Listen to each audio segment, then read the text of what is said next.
चलो बच्चों, आज हम लोग इस वीडियो में पढ़ने वाले हैं एनिमल टिश्यू। एनिमल टिश्यू से हर बार नीट में क्वेश्चन पूछा जाता है और ये पीडीएफ वगैरह आपको टेलीग्राम पे मिल जाएंगे। जिस पीडीएफ से हम लोग टिश्यू को पढ़ने वाले हैं मैंने टेलीग्राम पर अपलोड कर दिए। एनिमल टिश्यू एनसीईआरटी में 4 प्रकार के बता रखे हैं: epithelial, connective, muscular and neural. 4 प्रकार के टिश्यू हमको बता रखे हैं जो हमको पढ़ने हैं: epithelial tissue, connective tissue, muscular tissue and neural tissue. Tissue को क्लासीफाई किया गया है 4 टाइप्स में। The tissue are broadly classify into 4 types. पहला है एपिथेलियल टिश्यू, दूसरा है कनेक्टिव टिश्यू, तीसरा है मस्कुलर टिश्यू और चौथा है न्यूरल टिश्यू। एक एक करके इन सभी के बारे में पढ़ते हैं। पहले हम एपिथेलियल टिश्यू को पढ़ेंगे, उसके बाद पढ़ेंगे कनेक्टिव टिश्यू को, उसके बाद मस्कुलर, उसके बाद हम पढ़ेंगे न्यूरल टिश्यू। वैसे इसके बारे में न्यूरल टिश्यू के बारे में neural control and coordination chapter में डिटेल में बता रखा है, लेकिन यहाँ पे ज़्यादा बता नहीं रखा है एनिमल टिश्यू जब हम पढ़ते हैं एनसीईआरटी में। यहाँ पे हमें बता रखा है एपिथेलियल के बारे में और कनेक्टिव के, और थोड़ा बहुत बता रखा है मस्कुलर टिश्यू के बारे में। इसके बारे में इतना खास बता नहीं रखा है इस चैप्टर में। तो जब हम लोग चैप्टर पढ़ेंगे न्यूरल कंट्रोल एंड कोऑर्डिनेशन, वहाँ पे हम लोग इसके बारे में डिटेल में पढ़ लेंगे। एपिथेलियल टिश्यू, एपिथेलियल टिश्यू को कॉमनली एपिथेलियम भी बोला जाता है। इसमें कुछ फ्री सरफेसेस होती है जो फेस करती है बॉडी फ्लूइड को या आउटसाइड एनवायरनमेंट को। एपिथेलियल टिश्यू का काम है प्रोवाइड कवरिंग और lining for some part of the body. Body के कुछ पार्ट को कवरिंग प्रोवाइड करना या लाइनिंग प्रोवाइड करना, ये काम होता है एपिथेलियल टिश्यू का। इसमें जो सेल्स पाई जाती है वो कॉम्पैक्टली पैक्ड होती है और इनमें स्पेस जो होता है इंटरसेलुलर स्पेस वो बहुत कम होता है। Compactly packed cell with little intercellular matrix और स्पेस। एपिथेलियल टिश्यू के हमें एनसीईआरटी में 2 टाइप्स बता रखे हैं: सिंपल एपिथेलियल टिश्यू और कंपाउंड एपिथेलियल टिश्यू। जो सिंपल एपिथेलियम है ये कोशिका की सिंगल लेयर से मिलकर बनता है, और जो कंपाउंड एपिथेलियम है ये कोशिका की कई सारी लेयर से मिलकर बनता है। तो पहले हम लोग पढ़ लेंगे सिंपल एपिथेलियम को। सिंपल एपिथेलियम के भी हमें 3 प्रकार बता रखे हैं एनसीईआरटी में: squamous epithelium, cuboidal and columnar epithelial tissue. Squamous जो है ये बना होता है फ्लैट सेल से। Squamous epithelial tissue made of flat cell with irregular boundaries. Cuboidal epithelial tissue जो है ये मिलकर बना होता है क्यूब लाइक सेल से। कोलुमनर, इसमें जो सेल्स होती है वो टॉल होती है, अभी हम लोग डायग्राम में देखेंगे, और इनमें न्यूक्लियस प्रेजेंट होता है बेस पे। फंक्शन स्क्वेमस एपिथेलियम का होता है डिफ्यूजन करना और सिक्रीशन एब्जॉर्प्शन, ये फंक्शन होता है क्यूबोइडल का और कोलुमनर का। स्क्वेमस एपिथेलियल टिश्यू ये पाया जाता है ब्लड वेसल्स की वॉल पर और एयर सेक ऑफ लंग्स में। क्यूबोइडल एपिथेलियल टिश्यू ये देखने को मिलता है हमें डक्ट्स ऑफ ग्लैंड में एंड नेफ्रॉन के कुछ ट्यूबुलर पार्ट्स में, और स्टमक में इंटेस्टाइन में कोलुमनर एपिथेलियल टिश्यू देखने को मिलता है। एनसीईआरटी में हमें बता रखे हैं सिंपल एपिथेलियम के 3 प्रकार: स्क्वेमस, क्यूबोइडल और कोलुमनर। कोलुमनर एपिथेलियल टिश्यू जो है इसमें जो सेल्स होती है वो टॉल होती है, उनमें न्यूक्लियस प्रेजेंट होता है बेस पे। फंक्शन होता है कोलुमनर का सिक्रीशन एंड एब्जॉर्प्शन करना, और देखने को मिलता है कोलुमनर एपिथेलियल टिश्यू स्टमक में एंड इंटेस्टाइन में। क्यूबोइडल की बात करें तो ये कोशिका की सिंगल लेयर से मिलकर बनता है, क्यूब लाइक सेल्स इसमें प्रेजेंट होती है। फंक्शन होता है इनका सिक्रीशन एंड एब्जॉर्प्शन, और ये कहाँ पे प्रेजेंट होता है? ग्लैंड्स के डक्ट पे और tubular part of nephron in kidney. Squamous epithelial tissue इसमें फ्लैट सेल्स प्रेजेंट होती है, फंक्शन होता है इसका डिफ्यूजन, और ये देखने को मिलता है ब्लड वेसल्स की वॉल पे और एयर सेक ऑफ लंग्स। ये हमको डायग्राम में दिखा रखा है यहाँ पे सिंपल एपिथेलियल टिश्यू को, ये हमको दिखा रखा है स्क्वेमस। देखो इसमें फ्लैट सेल यहाँ पे डायग्राम में दिख रही है और यहाँ पे लिखा हुआ भी है फ्लैट सेल।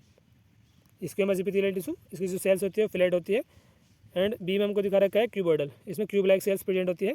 इस टाइप की सेल हमें डायग्राम में दिख भी रहा है, क्यूब लाइक सेल है यहाँ पे। नेक्स्ट था कोलुमनर एपिथेलियल टिश्यू, इसकी जो सेल्स होती है वो टॉल होती है और इनमें न्यूक्लियस प्रेजेंट होता है बेस पे। यहाँ में डायग्राम में दिख भी रहा है इस टाइप की सेल ये यहाँ पे। स्क्वेमस एपिथेलियल टिश्यू ए में, बी में दिखा रखा है क्यूबोइडल और सी में हमको दिखा रखा है कोलुमनर। कोलुमनर में जो सेल्स होती है वो टॉल होती है, डायग्राम में हमको दिख भी रहा है यहाँ पे, और इसकी सेल्स होती है क्यूब लाइक होती है, और फ्लैट सेल हमको यहाँ पे दिखा रखी है। नेक्स्ट है सीलेटेड एपिथेलियम। यदि क्यूब कोलुमनर और क्यूबोइडल सेल्स में सीले प्रेजेंट है तो इसे बोला जाता है सीलेटेड एपिथेलियम। सीलेटेड एपिथेलियम का काम होता है पार्टिकल को और म्यूकस को मूव कराना एक स्पेसिफिक डायरेक्शन में over the epithelium. Ciliated epithelium ये प्रेजेंट होता है होलो ऑर्गन की इनर सरफेस पे, जैसे ब्रोंक्यूल्स पे और फेलोपियन ट्यूब्स पे। ये क्वेश्चन पूछा जा चुका है, ब्रोंक्यूल्स में और फेलोपियन ट्यूब्स में कौन सा टिश्यू प्रेजेंट होता है, तो आंसर हो जाएगा सीलेटेड एपिथेलियम। नेक्स्ट है ग्लैंडुलर एपिथेलियम।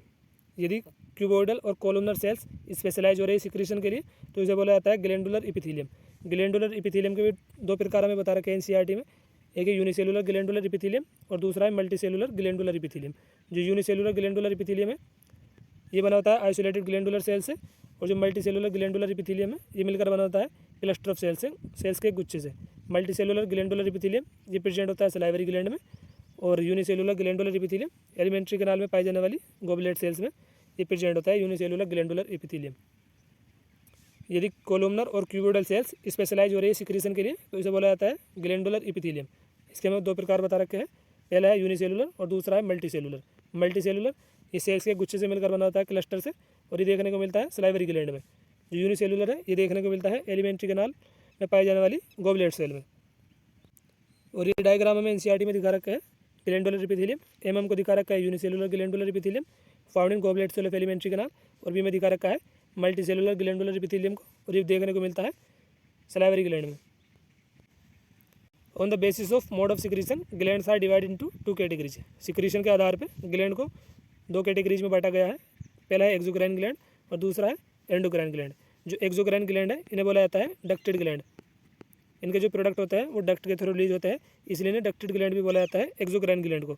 एंडोक्राइन ग्लैंड इनमें डक्ट एब्सेंट होती है, इसलिए इन्हें डक्टलेस ग्लैंड भी बोला जाता है एंडोक्राइन ग्लैंड को, डक्टलेस ग्लैंड। और जो एक्सोक्राइन ग्लैंड है इन्हें बोला जाता है डक्टेड ग्लैंड। इनके जो प्रोडक्ट है वो डक्ट के थ्रू रिलीज होते हैं।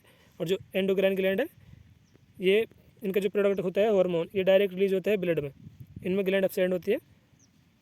एंडोक्राइन ग्लैंड को डक्टलेस ग्लैंड के नाम से भी जाना जाता है, लेकिन जो एक्सोक्राइन ग्लैंड है इनमें डक्ट प्रेजेंट होती है।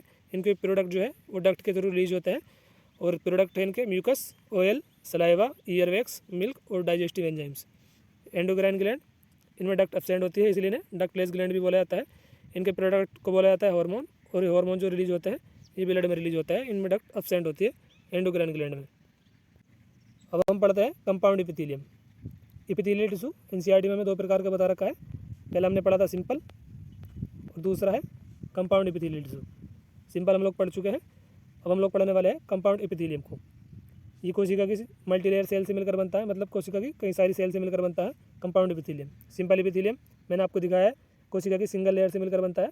हमने देखा था स्क्वेमस जिसमें फ्लैट सेल प्रेजेंट थी, क्यूबोइडल जिसमें क्यूब लाइक सेल प्रेजेंट थी, एंड कोलुमनर जिसमें टोल सेल प्रेजेंट थी। अब हम लोग देखने वाले हैं कंपाउंड एपिथेलियम को। ये बना होता है मल्टीलेयर सेल से।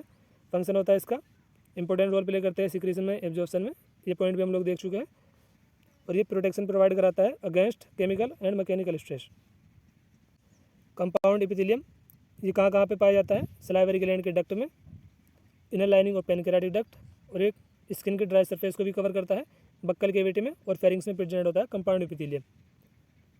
कंपाउंड एपिथेलियम कहाँ पे पाया जाता है? Duct of salivary gland, salivary gland के डक्ट में, inner lining of pancreatic duct, pancreatic duct की इनर लाइनिंग में, और कवर करता है ड्राई सरफेस ऑफ स्किन को, बक्कल कैविटी में और फेरिंग्स में। इस टाइप के टिश्यू ही प्रेजेंट होता है। देखो यहाँ पे हमको दिखा रखा है कंपाउंड एपिथेलियम को। हमने एक लाइन पढ़ी थी कि कोशिका की कई सारी लेयर से मिलकर बनता है, मल्टी लेयर सेल से। एक लेयर तो यहाँ दिखा रखी है, एक इसके ऊपर है, एक इसके ऊपर और एक इसके ऊपर, ये दिखा रखा है हमको। एक लेयर तो सेल के नीचे है, एक जस्ट इसके ऊपर है, फिर उसके ऊपर है, फिर उसके ऊपर है। तो कई सारी लेयर से मिलकर बनता है कंपाउंड एपिथेलियम। यहाँ पे हमको दिखा रखा है कंपाउंड एपिथेलियम और मल्टी लेयर सेल ये दिखा रखी है। और इस बाद में हमको बता रखा है एनसीईआरटी में कुछ जंक्शन के बारे में। 3 टाइप के सेल जंक्शन प्रेजेंट होते हैं। 3 type of cell junction are found in epithelium tissue.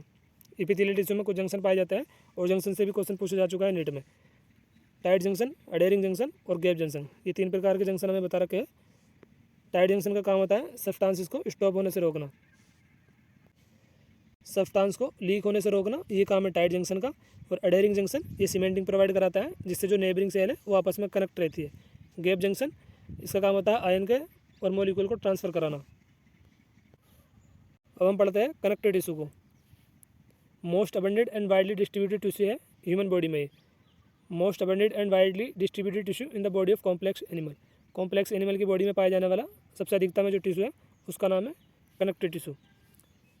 Connective tissue का मेन फंक्शन होता है लिंकिंग एंड सपोर्ट करना टिश्यू को या ऑर्गन को, टिश्यू को या ऑर्गन को आपस में लिंक करना, ये काम होता है कनेक्टिव टिश्यू को। कनेक्टिव टिश्यू के हमें 3 प्रकार बता रखे हैं एनसीईआरटी में, loose connective tissue, dense connective tissue और specialise connective tissue. Specialise connective tissue इसके एग्जांपल है blood, bone and cartilage. Dense connective tissue भी 2 प्रकार का होता है, डेंस इरेगुलर और डेंस रेगुलर।